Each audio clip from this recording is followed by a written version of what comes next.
अस्सलाम वालेकुम। जी जनाब, आज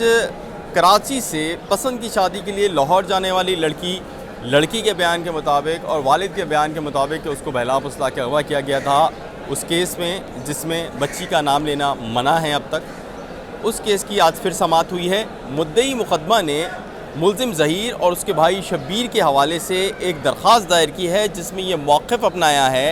कि वो जो है अपनी ज़मानत जो उनको हुई है उसका नाजायज़ फ़ायदा उठा रहे हैं। इस केस के अंदर मज़ीद क्या हुआ मैं ये जानता हूँ अब्दुल हसीब ख़ान से, जो कि कोर्ट रिपोर्टर हैं सीनियर। अब्दुल हसीब, इस केस में मज़ीद क्या हुआ? ज़मानत हुई थी, क्या लेने आए हैं आज? देखें, आज जो है वो बेसिकली जो मुद्दई मुकदमा है उनकी जानिब से दरख्वास्त लगाई गई है ज़हीर की ज़मानत की मनसूखी की। सिर्फ ज़हीर है जिसकी वो चाहते हैं कि ज़मानत मनसूख हो, और जो दरख्वास्त है उसके अंदर जो मौक़िफ़ इख्तियार किया गया है वो ये है कि जब अबूरी ज़मानत इनकी दोनों मुल्ज़मान की हुई थी, ज़हीर और शब्बीर की जब हुई थी, तो उसके बाद भी इन्होंने जो है वो व्हाट्सएप पर रब्ता किया और जो है ना वो कुछ बातचीत की कोशिश की गई थी ये सिलसिला। लेकिन उसके बाद ज़मानत जब मनसूख हुई वो जेल चले गए, और फिर जब आफ्टर अरेस्ट उनकी ज़मानत हुई तो उसके बाद ये दोबारा सिलसिला शुरू हो गया है और मुद्दई मुकदमा के मुताबिक उनको हरासा किया जा रहा है। उनकी दीगर जो बेटियां हैं उनकी तस्वीर भेजी जा रही हैं, और ये मुद्दई मुकदमा जो है वो ये भी कहते हैं कि 10 अक्टूबर और 14 अक्टूबर को ये दो तारीख़ों में जो है वो पैगाम भेजे गए हरासा करने के लिए। और इसके साथ साथ व्हाट्सएप की जो प्रोफाइल फ़ोटो है वो भी जो है वो जो मुबैना मुग़विया की छोटी बहन है उनकी तस्वीर जो है वो वहाँ पर लगाई गई। तो इस बुनियाद पर वही समझते हैं, और उनके वकील जबरान नासिर उन्होंने अदालत में मौक़िफ़ इख्तियार किया कि ये ज़मानत का जो है वो नाजायज़ फ़ायदा उठा रहे हैं, और जो ये अदालत का इख्तियार है कि अगर कोई मुल्ज़िम ज़मानत का नाजायज़ फ़ायदा उठाता है, अगर वो किसी तरीके से मुद्दई को हरासा करने की कोशिश करता है तो ऐसी सूरत में उसकी ज़मानत मनसूख हो सकती है। इसी नुक्ते के पेश नज़र जो है वो उन्होंने दरख्वास्त लगाई है, और आज जबरान नासिर ने यानी मुद्दई मुकदमा के जो वकील हैं उन्होंने अपने दलाइल मुकम्मल कर लिए हैं। जो मुल्ज़िम ज़हीर था वो अदालत में पेश हुआ, इसके साथ साथ उनके जो वकील हैं वो भी अदालत में पेश हुए। आज के दिन में जो जबरान नासिर हैं उनके आर्गूमेंट तो मुकम्मल हो गए हैं, लेकिन जो मुल्ज़िम हैं उनके वकला को आज जो है उनकी दरख्वास्त की कॉपीज़ जो हैं वो सप्लाई कर दी गई हैं, और आइंदा समाज जो है वो पीर तक मुलतवी हुई है जिसमें जो मुल्ज़िम के वकील हैं वो अपने आर्गूमेंट्स देंगे। अच्छा, इस तरह की नोयत की आपने इससे पहले भी दरख्वास्तें देखी हैं अदालत में। ये साबित करना कितना आसान और कितना मुश्किल होता है कि किसी को धौंस धमकी दी गई है और वो क्या शवाहिद पेश करने ज़रूरी होंगे, मतलब अदालत किन शवाहिद के ऊपर ये फैसला देती है? देखें, ये अब इस तरह की कोई जैसी चीज़ सामने आती है कि धमकाने का, हरासा करने का या रब्ता करने की कोई चीज़ मोबाइल फ़ोन के थ्रू होती है, तो उसके लिए सबसे पहले चीज़ जो होती है वो होती है मोबाइल फ़ोन का फॉरेंसिक। ठीक है, वो एक FIA का अपना डिपार्टमेंट है जो कि मोबाइल फ़ोन की फॉरेंसिक करता है, जिसके बाद इस चीज़ का तयन किया जाता है कि जो कंटेंट पेश किया गया है वो असल है या नहीं। जब तक उस कंटेंट का जो है वो उसकी तस्दीक नहीं हो सकती उस वक्त तक ये मामला आगे नहीं बढ़ सकता। अब इल्ज़ाम ये है कि चूँकि जो धमकियाँ दी गई हैं, हरासा किया गया है वो मोबाइल फ़ोन पर यानी व्हाट्सएप के थ्रू या व्हाट्सएप के डिस्प्ले की तस्वीर जो है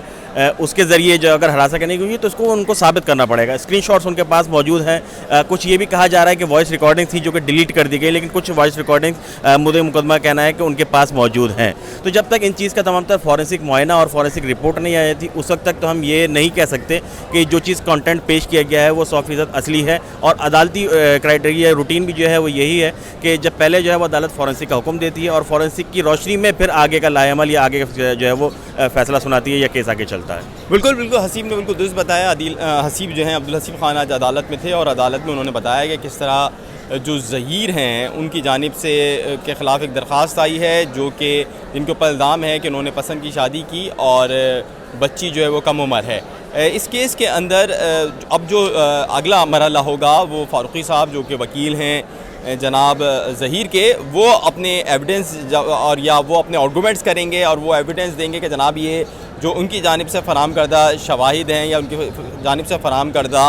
जो डॉक्यूमेंट्स हैं वो फॉल्स हैं, फॉर्जरी हैं या मेलाफाइड हैं, और अगर वो ये चीज़ नहीं प्रूव कर सके और इधर से जो मुद्दई मुकदमा है वो जो अपने जो वो शवाहिद पेश करेंगे वो अपने शवाहिद से अदालत को मुतमईन नहीं कर सके तो इन दोनों सूरतों में ज़मानत मनसूख हो जाएगी। ताहम फारूक भाई, एक चीज़ मैं मज़ीद इस पर ऐड करना भी चाहूँगा कि इस तरह की जो डिस्प्यूटेड केसेस होते हैं, पसंद की शादी का वाला मामला हो गया, कोर्ट मैरिजेस हो गई, या इस तरह के जो ख़ानदानी आप कह लें कि सिविल केसेस होते हैं, इसमें बहुत हद तक जो है वो आउट ऑफ कोर्ट सेटलमेंट हो जाती हैं। और तरीक़ाकार जो है वो यही होता है कि मीडिएशन होती है, दरमियान में कोई आता है। इस केस में क्यों नहीं हो पा रही है? इस केस में ना होने की वजह तो ये आप जो दोनों फरीक हैं वही आपको बेहतर तौर पर बता सकते हैं, लेकिन हमारे पास जो इतला मौसूल हुई थी वो ये इतला थी कि जो शेल्टर होम में वालदैन से जो मुलाकात हुई थी मुबैना मुग़विया की, उसमें भी उन्होंने अपने वालदैन के आगे यही रिक्वेस्ट रखी थी कि मामले को रफ़ा दफ़ा करें, ज़हीर को अपना दामाद तस्लीम करें। लेकिन ये जो बातें हैं ये एक ही तरफ से ज़हीर और ज़हीर की जो अहलियाँ हैं उनकी जानिब से की जा रही हैं। जो मुद्दई मुकदमा है वो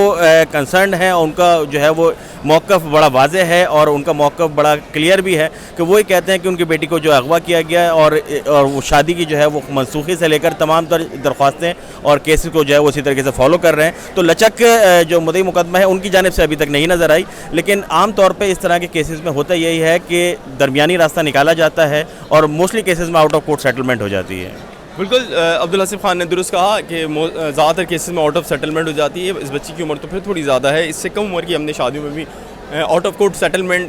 देखी। निमरा वाला केस, बहुत सारे केसेस हैं। बुनियादी तौर पे मसला ये कि आप इस केस को किस तरह डील कर रहे हैं और आप इस केस को किस तरह समझ रहे हैं, इस हवाले से बहुत सारे लोगों की बहुत सारी राय हो सकती हैं और एक दूसरे के साथ राय जुदा भी हो सकती हैं। तमाम केसेस के ऊपर केसेस और इन तमाम चीज़ों में मेरी राय के मुताबिक जो अगर सबसे ज़्यादा कोई चीज़ मुतासिर हो रहा है तो वो मासूम बच्ची है, या वो बच्ची है जो कि अकेले इस वक्त तकरीबन क़ैद तन्हाई में रह रही है, क्योंकि उस कोर्ट उधर जो शेल्टर होम है वहाँ पे भी उससे कोई मिल नहीं सकता है। ताहम आज की जो कोर्ट हियरिंग की अपडेट थी वो अब्दुल हसीब से आपने सुनी कि उन्होंने बताया कि इस वक्त जो कोर्ट के अंदर केसेस हुआ है उसके अंदर जो मुद्दई मुकदमा की जानिब से दायर केस है उसके अंदर बड़ी चीज़ ये हुई है कि अब मुद्दई मुकदमा ने ज़मानत मनसूख करने की दरख्वास्त दे दी है और अगर ज़मानत मनसूख होती है तो ज़हीर और शबीर एक बार फिर जेल में होंगे और उन्होंने ये इल्ज़ाम लगाया है कि उनको हिरासा किया जा रहा है। तो आप हमसे जुड़े रहिए इस केस से मुतालिक और मज़ीद ऐसी अपडेट से मुतालिक हम आपको आगाह करते रहेंगे। बहुत शुक्रिया।